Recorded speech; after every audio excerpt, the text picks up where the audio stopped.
Hi, fourth graders. Today you'll be making your wampum belt. So I wanted to give you a few tips on how to do this. All right. The first thing, you're going to get a loom, and there are 5 strings going across it, and we're going to call each of these a lane. All right. So every lane is going to have one of your beads according to your planning page. Okay. The first thing you want to do is to take your needle, and you're going to string your first column of beads right onto your needle. So every time you do this, there'll be 5 beads, so be sure of that, okay?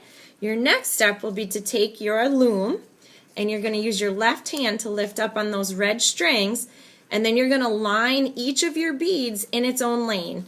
Kind of pretend they're like runners on a track, and you want each runner to be in its own lane, okay? So once they're lined up, you're going to kind of hold down on that, and you're going to pull your string all the way through, and you can drop your needle to do this. So pull your string. Sometimes the string gets tangled. You just need to be gentle with it, okay? So once you have that, you're going to kind of slide it over a little bit. There should be about 1 inch away from the end of the board, okay? Now this next part is the most important. You're going to take your needle and kind of hold it parallel to your board, okay? You want your needle to go through the beads but above the red strings. So you should be able to see your needle and not the red thread, okay? Like this. See how you can see the purple and not the red string? All right, and then you're going to come all the way through again. And that's what's going to hold your beads in place so that they don't fall off of your wampum. And it's basically the same process over and over and over again. So now I'm ready for my second column. What I would do is on your planning page, cross off column 1 so that you can keep track of where you are.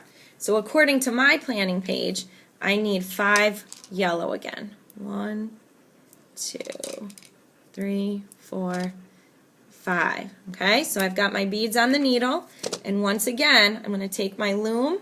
I'm going to use my left hand and kind of lift up on it, and then I'm going to put them underneath and line them up so that I have 1 bead in each lane like this.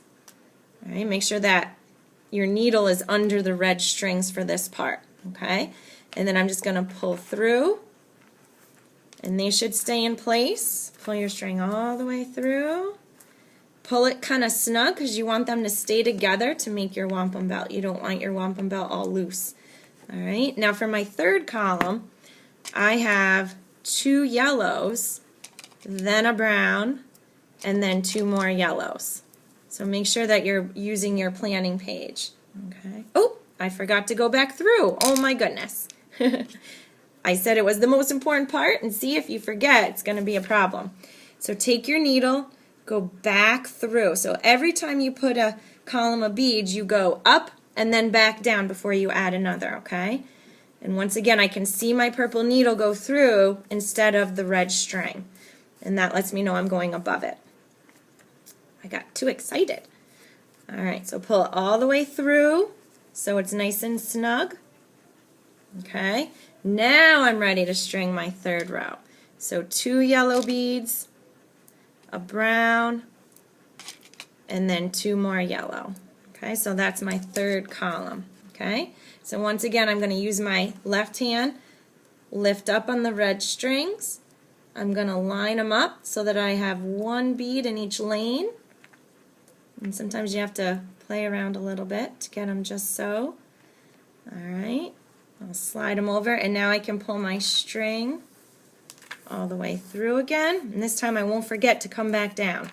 If I did, they'd be all wobbly and loose in there.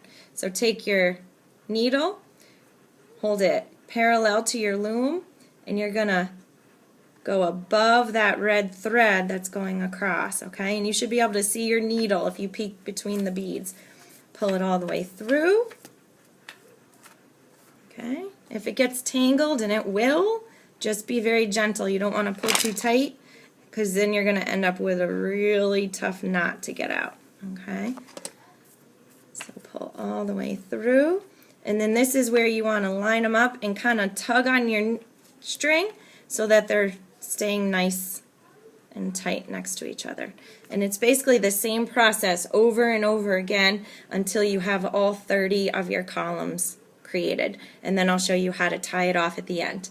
All right, good luck, fourth graders.